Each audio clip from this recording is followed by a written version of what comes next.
दोस्तों, corona virus के टीके को लेकर दुनिया भर में ट्रायल चल रहा है। हर किसी को अब इस वैक्सीन के बनने का इंतजार है, क्योंकि कोरोना की वजह से दुनिया की हालत खराब होती जा रही है। वैक्सीन विकसित करने की दौड़ में 4 देशों की वैक्सीन आगे चल रही है।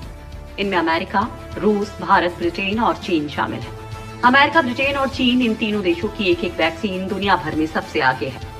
इन तीनों का इंसानों पर ट्रायल एडवांस स्टेज में है, तो रूस ने ट्रायल ही पूरे होने का दावा कर दिया है। यूनाइटेड किंगडम की कंपनी एस्ट्राजेनेका और अमेरिकी कंपनी मॉडर्ना की वैक्सीन हासिल करने के लिए कई देशों में होड़ लगी है।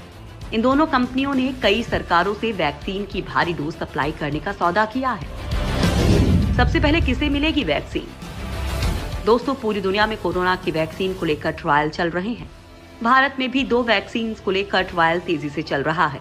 कोरोना वायरस की वैक्सीन बनने के बाद किसको मिलेगी, इस पर भारत के नीति निर्माता विचार कर रहे हैं। केंद्रीय स्वास्थ्य सचिव राजेश भूषण की माने तो इस बारे में कोई आखिरी फैसला नहीं हुआ है, लेकिन उन्होंने इशारा जरूर कर दिया कि प्राथमिकता के आधार पर हेल्थ वर्कर्स को ये वैक्सीन पहले मिल सकती है।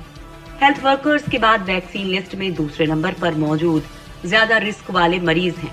इसके बाद वैक्सीन किसको दी जाएगी, वो देश की जनसंख्या पर खतरे के हिसाब से तय हो सकता है। पीएम मोदी भी भारत के वैक्सीन डेवलपमेंट पर नजर रखे हुए हैं। भारत में अभी 2 वैक्सीन का ट्रायल चल रहा है। भारत बायोटेक और आईसीएमआर की वैक्सीन के पहले चरण का ट्रायल खत्म हो चुका है। इस वैक्सीन के शुरुआती नतीजे बेहतर रहे हैं। हालांकि वैक्सीन के पहले चरण के नतीजों का औपचारिक ऐलान होना अभी बाकी है। बंदरों पर पूरी तरह कारगर रही हैं 5 वैक्सीन। कोरोना वायरस की वैक्सीन विकसित करने के लिए दुनिया भर में करीब 180 विकल्पों पर इस वक्त काम चल रहा है और अलग अलग रिसर्च में सकारात्मक नतीजे सामने आने लगे हैं। 25 से ज्यादा कंपनियां कोरोना वैक्सीन का ट्रायल कर रही हैं, जिसमें से 2 कंपनियां भारत की हैं। एक और जहां भारत में बनी वैक्सीन का ट्रायल शुरू हो चुका है, वहीं कई वैक्सीन निर्माता कंपनियों के साथ बातचीत जारी है। अब तक कुल 4 वैक्सीन ऐसी रही हैं जिन्होंने बंदरों में पूरी तरह कोरोना इन्फेक्शन को रोकने में कामयाबी पाई है। वैसे तो दुनिया में अब तक एक भी कोरोना वायरस वैक्सीन को मंजूरी नहीं मिली है, लेकिन वैक्सीन बनाने की रेस में अब तक ऑक्सफोर्ड की वैक्सीन सबसे आगे मानी जा रही है, क्योंकि इसके शुरुआती ह्यूमन ट्रायल में बेहतर नतीजे सामने आए थे और ये पूरी तरह से न सिर्फ सेफ है, बल्कि इससे इम्यून रिस्पॉन्स भी डेवलप किया है। नेचर जर्नल में छपी स्टडी के मुताबिक ऑक्सफोर्ड यूनिवर्सिटी की वैक्सीन बंदरों को कोरोना इन्फेक्शन से बचाने में कामयाब रही है। इसी जर्नल की एक और स्टडी कहती है कि जॉनसन एंड जॉनसन की वैक्सीन ने भी ऐसे ही नतीजे दिए हैं। फिलहाल इन दोनों वैक्सीन का इंसानों पर ट्रायल चल रहा है। ऑक्सफोर्ड की वैक्सीन फेज 3 ट्रायल से गुजर रही है। इसका तीसरे चरण का ट्रायल भारत में शुरू होने वाला है। इसके लिए भारत में सीरम कंपनी ट्रायल की तैयारी कर रही है। भारत में 5000 लोगों को वैक्सीन की डोज दी जाएगी। इंपीरियल कॉलेज की वैक्सीन का ह्यूमन ट्रायल। लंदन की इंपीरियल कॉलेज एक एक्सपेरिमेंटल कोविड वैक्सीन का सैकड़ों लोगों पर ट्रायल कर रही है। छोटे ग्रुप्स पर ट्रायल में सेफ्टी को लेकर कोई परेशानी नहीं आने पर बड़ा ट्रायल शुरू किया गया है। कॉलेज का प्रोफेसर डॉक्टर रॉबिन शैटॉक की माने तो उम्मीद है कि इतनी सारी वैक्सीन के ट्रायल में से कम 2 तो काम करेंगी ही। उन्होंने कहा कि इंपीरियल कॉलेज की वैक्सीन भी असरदार साबित होगी, लेकिन ट्रायल के साइंटिफिक डेटा का इंतजार करना चाहिए। जानकारी के मुताबिक पहले चरण में वैक्सीन का 90 लोगों पर ट्रायल किया जा चुका है, जिसमें सकारात्मक और सुरक्षित परिणाम मिले हैं। अब दूसरे चरण का ट्रायल 200 लोगों पर होना है। वायरस के जेनेटिक मटेरियल से तैयार इस वैक्सीन को इंसान के शरीर में लगाया जाएगा।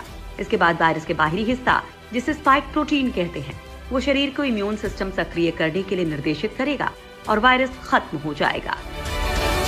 नीदरलैंड की वैक्सीन का बंदरों पर सफल ट्रायल। दोस्तों, वैक्सीन बनाने की रेस में नीदरलैंड भी शामिल हो गया है। नीदरलैंड और अमेरिका में एक वैक्सीन के ट्रायल में बड़ी कामयाबी मिली है।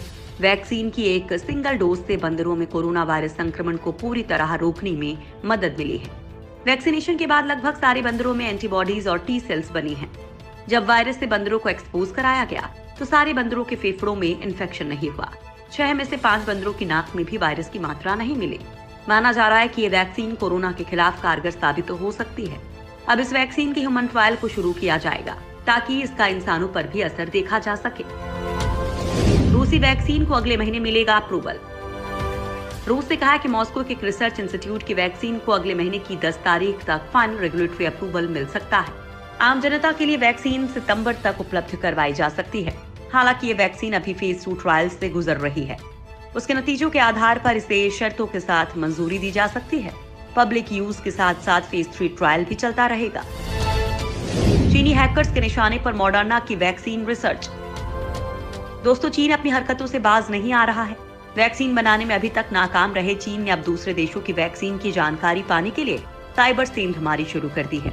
कोरोना वायरस वैक्सीन के इंसानों पर ट्रायल में सफल रहने वाली पहली कंपनियों में से एक मॉडर्ना को चीन सरकार से जुड़े हैकर्स ने साइबर हमले का निशाना बनाया था।